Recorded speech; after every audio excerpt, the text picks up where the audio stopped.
ಓಂ ಶ್ರೀ ಗುರುಭ್ಯೋ ನಮಃ. ಎಲ್ಲರಿಗೂ ನಮಸ್ಕಾರ. ಧೃತಿ ಡಿವೋಷನಲ್ ಚಾನಲ್ಗೆ ನಿಮ್ಮೆಲ್ಲರಿಗೂ ಹೃತ್ಪೂರ್ವಕ ಸ್ವಾಗತ. ಇಂದಿನ ವಿಡಿಯೋದಲ್ಲಿ ಅಷ್ಟಲಕ್ಷ್ಮಿ ಪೂಜೆಯನ್ನು ಅತ್ಯಂತ ಸರಳವಾಗಿ, ವಿಧಿವತ್ತಾಗಿ ಮತ್ತು ಶಾಸ್ತ್ರೋಕ್ತ ರೀತಿಯಲ್ಲಿ ಮನೆಯಲ್ಲಿ ಹೇಗೆ ಮಾಡಬೇಕು ಎಂಬುದನ್ನು ಸಂಪೂರ್ಣವಾಗಿ ತಿಳಿದುಕೊಳ್ಳೋಣ. ಈ ಪೂಜೆಯನ್ನು ಭಕ್ತಿಯಿಂದ ಆಚರಿಸಿದರೆ ಮಹಾಲಕ್ಷ್ಮಿಯ 8 ದಿವ್ಯ ಸ್ವರೂಪಗಳ ಕೃಪೆ ದೊರೆಯುತ್ತದೆ. ಧನ, ಧಾನ್ಯ, ಆರೋಗ್ಯ, ವಿದ್ಯೆ, ಸಂತಾನ, ಧೈರ್ಯ, ವಿಜಯ ಮತ್ತು ಸಮೃದ್ಧಿಯನ್ನು ಕರುಣಿಸುವ ಮಹಾಲಕ್ಷ್ಮಿಯ ಅನುಗ್ರಹಕ್ಕಾಗಿ ಈ ಪೂಜೆಯನ್ನು ವಿಶೇಷವಾಗಿ 8 ವಾರಗಳ ಕಾಲ ಮಾಡಲಾಗುತ್ತದೆ. ಅಷ್ಟಲಕ್ಷ್ಮಿ ಎಂದರೆ ಕೇವಲ ಧನವನ್ನು ನೀಡುವ ದೇವಿಯಲ್ಲ, ಜೀವನಕ್ಕೆ ಅಗತ್ಯವಾದ ಪ್ರತಿಯೊಂದು ಆಶೀರ್ವಾದವನ್ನು ನೀಡುವ 8 ದಿವ್ಯ ಶಕ್ತಿಗಳ ಸಮೂಹವೇ ಅಷ್ಟಲಕ್ಷ್ಮಿ. ಆದಿಲಕ್ಷ್ಮಿಯು ಜೀವನದಲ್ಲಿ ಶುಭಾರಂಭ, ಗಜಲಕ್ಷ್ಮಿಯು ಗೌರವ ಮತ್ತು ಐಶ್ವರ್ಯ, ಧಾನ್ಯಲಕ್ಷ್ಮಿಯು ಅನ್ನ ಧಾನ್ಯದ ಸಮೃದ್ಧಿ, ಧನಲಕ್ಷ್ಮಿಯು ಹಣಕಾಸಿನ ಅಭಿವೃದ್ಧಿ, ಧೈರ್ಯಲಕ್ಷ್ಮಿಯು ಆತ್ಮವಿಶ್ವಾಸ ಮತ್ತು ಶಕ್ತಿ, ವಿದ್ಯಾಲಕ್ಷ್ಮಿಯು ಜ್ಞಾನ, ವಿಜಯಲಕ್ಷ್ಮಿಯು ಯಶಸ್ಸು ಹಾಗೂ ಸಂತಾನಲಕ್ಷ್ಮಿಯು ಉತ್ತಮ ಸಂತಾನ ಭಾಗ್ಯವನ್ನು ಕರುಣಿಸುತ್ತಾಳೆ. ಆದ್ದರಿಂದ ಈ 8 ಸ್ವರೂಪಗಳನ್ನು ಒಂದೇ ಪೂಜೆಯಲ್ಲಿ ಆರಾಧಿಸುವುದು ಬಹಳ ವಿಶೇಷವಾಗಿದೆ. ಪೂಜೆಯ ದಿನ ಬೆಳಿಗ್ಗೆ ಬೇಗ ಎದ್ದು ಮನೆಯನ್ನೆಲ್ಲ ಸ್ವಚ್ಛಗೊಳಿಸಬೇಕು. ಮನೆಯ ಶುಚಿತ್ವ ಇರುವಲ್ಲಿ ಮಹಾಲಕ್ಷ್ಮಿ ನೆಲೆಸುತ್ತಾಳೆ. ದೇವರ ಕೋಣೆಯನ್ನು ಸ್ವಚ್ಛಗೊಳಿಸಿ ಸುಂದರವಾದ ರಂಗೋಲಿ ಹಾಕಿ ಹೂಗಳಿಂದ ಅಲಂಕರಿಸಬೇಕು. ಸಾಧ್ಯವಾದರೆ ತುಳಸಿ ಪೂಜೆ ಮಾಡಿದ ನಂತರ ದೇವರ ಪೂಜೆಯನ್ನು ಆರಂಭಿಸುವುದು ಉತ್ತಮ. ಪೂಜೆ ಮಾಡುವವರು ಶುದ್ಧವಾದ ಬಟ್ಟೆ ಧರಿಸಿ ಮನಸ್ಸನ್ನು ಶಾಂತವಾಗಿಟ್ಟುಕೊಂಡು ದೇವಿಯ ಧ್ಯಾನ ಮಾಡಬೇಕು. ದೇವರ ಮುಂದೆ ಒಂದು ಪೀಠವನ್ನು ಇಟ್ಟು ಅದರ ಮೇಲೆ ಅಷ್ಟದಳ ಪದ್ಮದ ರಂಗೋಲಿ ಹಾಕಬೇಕು. ಪದ್ಮವು ಮಹಾಲಕ್ಷ್ಮಿಯ ಆಸನವಾಗಿರುವುದರಿಂದ ಇದಕ್ಕೆ ವಿಶೇಷ ಮಹತ್ವವಿದೆ. ನಂತರ ಅರಿಶಿನ, ಕುಂಕುಮ ಮತ್ತು ಅಕ್ಷತೆ ಅರ್ಪಿಸಿ ಪೀಠವನ್ನು ಪೂಜಿಸಬೇಕು. ನಿಮ್ಮ ಬಳಿ ಅಷ್ಟಲಕ್ಷ್ಮಿಯ ಚಿತ್ರ ಅಥವಾ ವಿಗ್ರಹ ಇದ್ದರೆ ಅದನ್ನು ಇಟ್ಟು ಅಲಂಕರಿಸಿ.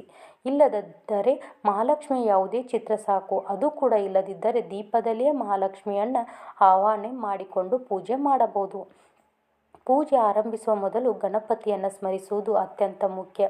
ಯಾವುದೇ ಶುಭ ಕಾರ್ಯವು ವಿಘ್ನವಿಲ್ಲದೆ ನೆರವೇರಲಿ ಎಂದು ಗಣೇಶನಿಗೆ ಪ್ರಾರ್ಥನೆ ಮಾಡಿ ಒಂದು ಸರಳ ಮಂತ್ರವನ್ನು ಹೇಳಬಹುದು. ನಂತರ ಮಹಾಲಕ್ಷ್ಮಿಯನ್ನು ಮನಸ್ಸಿನಲ್ಲಿ ಧ್ಯಾನಿಸಿ ಪೂಜೆಯನ್ನು ಆರಂಭಿಸಬೇಕು. ಈ ಪೂಜೆಯ ವಿಶೇಷತೆ 8 ವೀಳ್ಯದೆಲೆಗಳು ಮತ್ತು 8 ಮಣ್ಣಿನ ದೀಪಗಳು. ಪ್ರತಿಯೊಂದು ವೀಳ್ಯದೆಲೆ ಮೇಲೂ ಒಂದೊಂದು ದೀಪವನ್ನು ಇಡಬೇಕು. ದೀಪಗಳು ಹೊಸದಾಗಿದ್ದರೆ ಮೊದಲ ಬಾರಿಗೆ ನೀರಿನಲ್ಲಿ ನೆನೆಸಿ ಒಣಗಿಸಿ ಬಳಸುವುದು ಉತ್ತಮ. ಪ್ರತಿ ವಾರ ಅದೇ ದೀಪಗಳನ್ನು ತೊಳೆದು ಮರುಬಳಕೆ ಮಾಡಬಹುದು. ದೀಪಗಳಿಗೆ ಎಳ್ಳೆಣ್ಣೆ ಅಥವಾ ತುಪ್ಪ ಹಾಕಬಹುದು. ತುಪ್ಪ ಶ್ರೇಷ್ಠವಾದರೂ ಸಾಧ್ಯವಾಗದಿದ್ದರೆ ಎಳ್ಳೆಣ್ಣೆಯೂ ಉತ್ತಮವೇ. ದೀಪಗಳನ್ನು ಪೂರ್ವ ಅಥವಾ ಉತ್ತರ ದಿಕ್ಕಿನತ್ತ ಮುಖ ಮಾಡಿಸಿ ಹಚ್ಚಬೇಕು. ದಕ್ಷಿಣ ದಿಕ್ಕಿನಂಥ ದೀಪವನ್ನು ಹಚ್ಚದಿರುವುದು ಒಳಿತು. ಪ್ರತಿಯೊಂದು ದೀಪಕ್ಕೂ ಅರಿಶಿನ, ಕುಂಕುಮ, ಅಕ್ಷತೆ ಅರ್ಪಿಸಿ ಹೂವಿನಿಂದ ಅಲಂಕರಿಸಬೇಕು. ನಂತರ ಧೂಪ ತೋರಿಸಿ ಮಹಾಲಕ್ಷ್ಮಿ ಕೃಪೆಗಾಗಿ ಪ್ರಾರ್ಥಿಸಬೇಕು. ಈ ಪೂಜೆಗೆ 8 ಲಕ್ಷ್ಮೀ ಕವಡೆಗಳು, 8 ಕಮಲದ ಬೀಜಗಳು ಮತ್ತು 8 ನಾಣ್ಯಗಳು ಬೇಕಾಗುತ್ತವೆ. ಕಮಲದ ಬೀಜವು ಐಶ್ವರ್ಯದ ಸಂಕೇತ, ಕವಡೆಗಳು ಲಕ್ಷ್ಮಿಯ ಕೃಪೆಯ ಸಂಕೇತ ಮತ್ತು ನಾಣ್ಯಗಳು ಧನ ಸಮೃದ್ಧಿಯ ಸಂಕೇತವೆಂದು ಪರಿಗಣಿಸಲಾಗುತ್ತದೆ. ಪ್ರತಿಯೊಂದು ದೀಪಕ್ಕೂ ಒಂದೊಂದು ಕವಡೆ, 1 ಕಮಲದ ಬೀಜ ಹಾಗೂ 1 ನಾಣ್ಯವನ್ನು ಅರ್ಪಿಸುತ್ತಾ ಅಷ್ಟಲಕ್ಷ್ಮಿ ಸ್ತೋತ್ರಗಳನ್ನು ಪಠಿಸಬೇಕು. ಮೊದಲು ಆದಿಲಕ್ಷ್ಮಿ, ನಂತರ ಧಾನ್ಯಲಕ್ಷ್ಮಿ, ಧೈರ್ಯಲಕ್ಷ್ಮಿ, ಗಜಲಕ್ಷ್ಮಿ, ಸಂತಾನಲಕ್ಷ್ಮಿ, ವಿಜಯಲಕ್ಷ್ಮಿ, ವಿದ್ಯಾಲಕ್ಷ್ಮಿ ಹಾಗೂ ಕೊನೆಯಲ್ಲಿ ಧನಲಕ್ಷ್ಮಿ ಸ್ತೋತ್ರವನ್ನು ಪಠಿಸಬೇಕು. ಪ್ರತಿಯೊಂದು ಸ್ತೋತ್ರವನ್ನು ಹೇಳುವಾಗ ಆ ದೇವಿಯ ಅನುಗ್ರಹವನ್ನು ಮನಸ್ಸಿನಲ್ಲಿ ಬೇಡಿಕೊಂಡು ಭಕ್ತಿಯಿಂದ ಅರ್ಪಣೆ ಮಾಡಬೇಕು. ಕೇವಲ ವಸ್ತುಗಳನ್ನು ಅರ್ಪಿಸುವುದಕ್ಕಿಂತ ಮನಸ್ಸಿನ ಭಕ್ತಿಯೇ ಮುಖ್ಯ.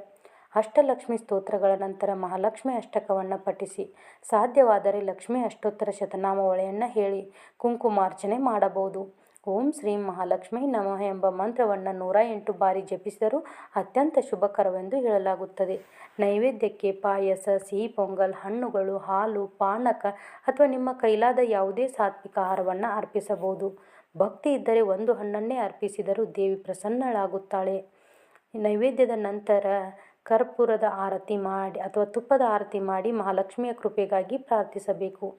ಪೂಜೆ ಮುಗಿದ ನಂತರ ಮನೆಯ ಎಲ್ಲರೂ ಆರತಿ ಪಡೆದು ದೇವಿಯ ಮುಂದೆ ಕೆಲ ನಿಮಿಷಗಳು ಮೌನವಾಗಿ ಕುಳಿತು ಧ್ಯಾನ ಮಾಡಬೇಕು.